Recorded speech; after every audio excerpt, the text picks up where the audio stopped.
यार आप अपने आप को बहुत फिट रखते हो यार।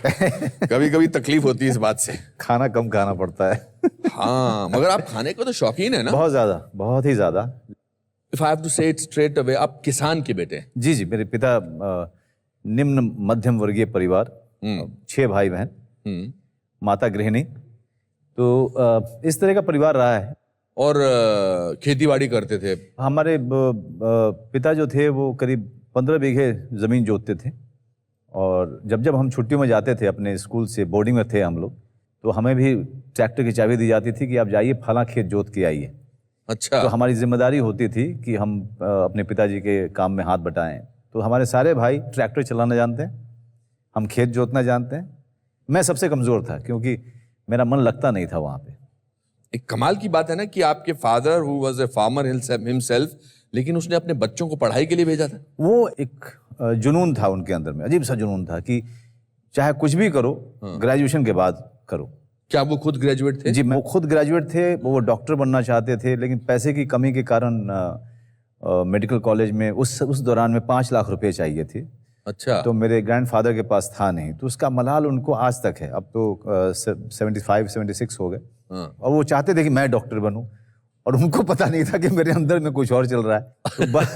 तो ये एक्टर का भूत कहाँ से आया?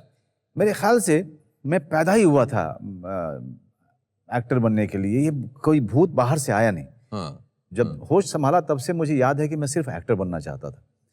मेरे माता पिता फिल्में देखने के बड़े शौकीन थे। जय संतोषी माँ मैंने 5-6 बार देखी है। अच्छा। एक जो मुझे विजिबली जो याद है कि मेरे जो क्लास टीचर थे, उन्होंने कहा कि एलोक्यूशन कॉन्टेस्ट होने वाला है सारे क्लासेस का, तो आप में से कौन हिस्सा लेगा? तो सब चुप बैठे हुए थे। तो अचानक उन्होंने मेरी तरफ देख के कहा कि तुमको ज़्यादा ज़रूरत है, बहुत शांत रहते हो तुम। अच्छा। तुम बोलते नहीं हो।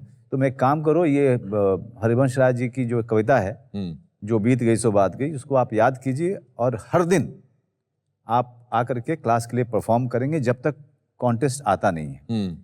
तो रोज़ मैं परफॉर्म करता था, रोज़ याद करता था, रोज़ मुझे सिखाते थे वो, हर दिन अपने क्लास से 10 मिनट निकाल के। तो ये एक कह सकते हैं कि एक फॉर्मल शुरुआत मेरी अभिनय की वहाँ से हुई थी। ये तो आप हॉस्टल में करते थे? जी। किस उम्र में हॉस्टल चले गए थे? जी, मैं तो बहुत छोटा था, मैं 7 साल का था। आप आसानी से हंसी खुशी हॉस्टल चले गए थे या नहीं?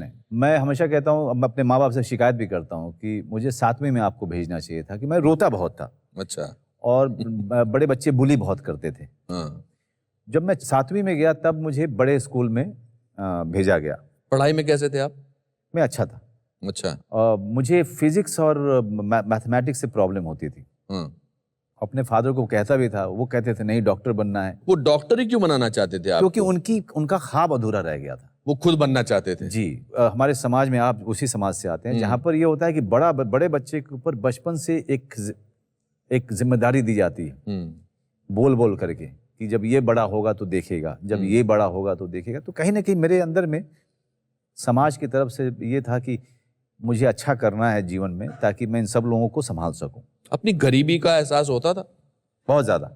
लेकिन मैं खर्चीला भी था। खर्चीले भी थे? खर्चीला भी था। कोल्ड ड्रिंक पीना ज्यादा शौक था मेरा।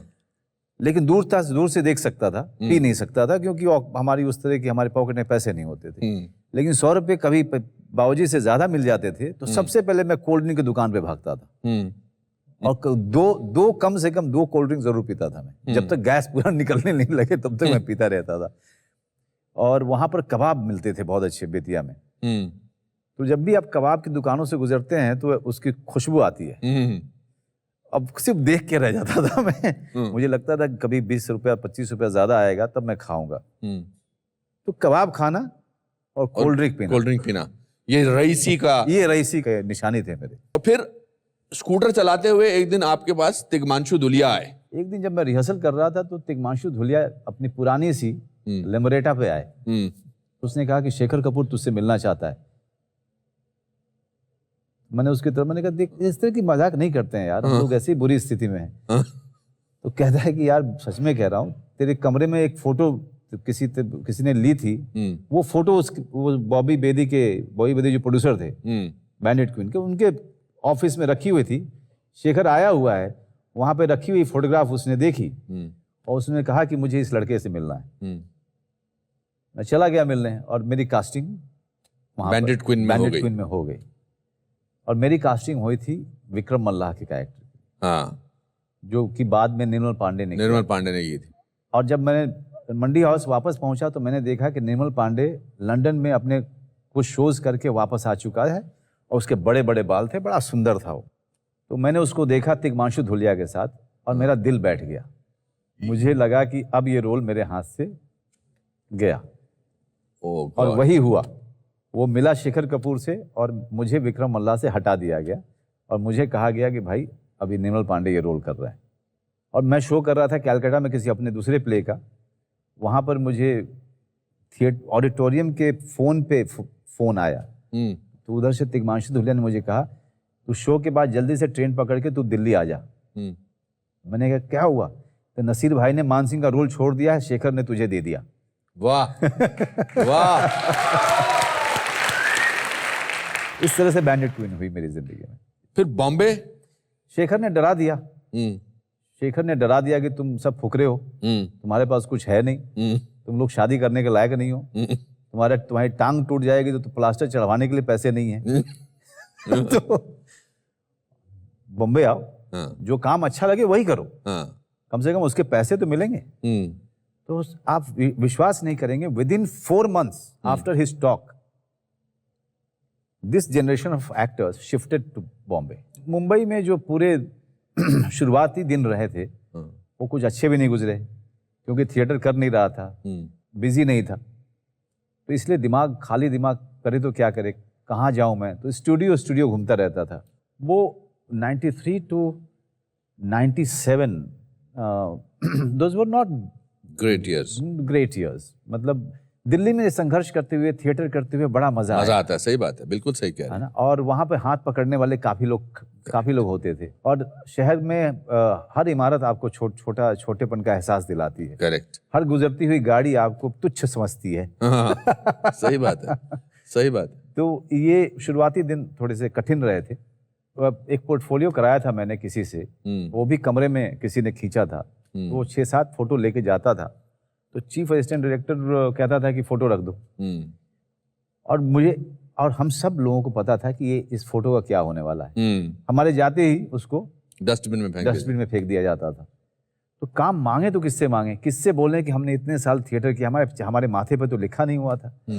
हम सोच रहे थे कोई एक आध काम मिले जहाँ पे हम अपने आप को साबित कर सकें। एक सीरियल में मुझे लिया गया, मुझे याद है परिल के पास शूटिंग थी और कैमरा फेस किया मैंने।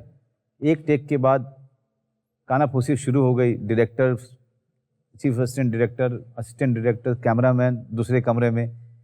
फिर एक सबसे 3rd 4th असिस्टेंट को मेरे पास भेजा गया ये बोलने के लिए कि भैया कपड़े उतार दो, आपका काम पसंद नहीं आ रहा है।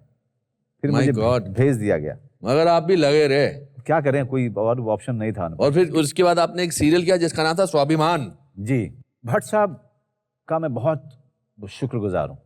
अपने सोफे से उठ के खड़ा होके मेरा एक एपिसोड देखने के बाद 10 लोगों के सामने कहा कि ये आदमी जो है ये बहुत बड़ा एक्टर है।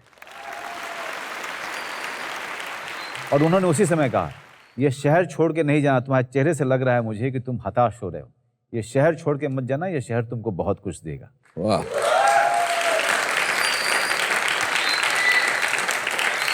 वाह। 10 एपिसोड करने वाले थे आप स्वाभिमान के, आपने 250 से ऊपर एपिसोड किए। 10 एपिसोड की शूटिंग कर दी मैंने। 1,500 रुपया पर एपिसोड था। तो उसके हिसाब से मुझे पैसे धीरे धीरे मिल रहे थे और जब मैं खुश था। अचानक से मुझे खबर आई कि आपकी ज़रूरत पड़ेगी 5 और एपिसोड में। मैं फिर गया, तो इस बार मेरे लाइन बढ़ गए थे। पहले एक लाइन थे, अभी देखा कि जब मैं बोलना शुरू करता था तो 5-7 लाइन बोलता था। मुझे अच्छा लग रहा था कि लाइनें बोलने को मिल रही हैं। उसके बाद वो मुझे 5 दिन के बाद मैंने कहा क्या मैं कल से आऊँ? क्या बात कर रहे हो यार, तुम्हारा रोल तो बढ़ता जा रहा है, बहुत डिमांड हो रही है ऑडियंस की। अच्छा जी, तुम आते रहो, जब तक हम तुमको नहीं आने के लिए बोले तब तक तुम आते रहो। एंड 20,000 25,000 रुपये महीने के मुझे हो जाते थे। और उसके बाद मैंने हॉलीडे इन में जाना शुरू किया। अच्छा। हिम्मत। अच्छा। वो मूछ वाला एक दरबार हुआ करता था। वो अब मैं उसको बिना किसी डिस्कम्फर्ट के क्रॉस कर जाया करता था। अच्छा, उससे पहले डर लगता था। उसके पहले डर लगता था। हाँ, किसी भी ऑटो को आप रोक सकते थे हाँ, कि रुको, हम हम बताते भी नहीं थे कहाँ तक जाना है। हाँ, पहले कभी अगर ऑटो लिया भी था तो पता होता था कि 5 रुपए है, यहाँ जाके उतर जाऊंगा, करेक्ट। उतने ही पैसे हैं। ये है कि पॉकेट की तरफ देखना थोड़ा बंद किया हमने।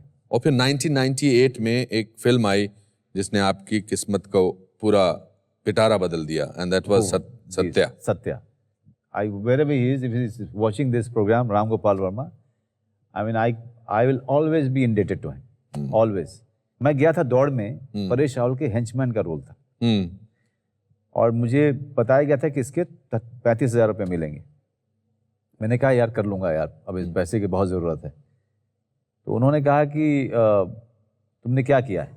रामू ने मुझसे पूछा। मैंने कहा सर बैंडिट क्वीन किया था। कहते I have seen Bandit Queen, which role you have done? मैंने कहा sir Man Singh. And he got up from his chair, he said कि don't tell me that, I have seen that film more than 5 times, you don't look like Man Singh. Yes, sir, I have changed myself for the role. Don't do this film. I'm going to make a film with you. You know, I'll cancel everything. I'm going to make a film with you. Right now, I'm going to announce it. वाह। तो मैंने कहा sir please ये role करने दीजिए मुझे। पता नहीं दूसरी बने या नहीं बने।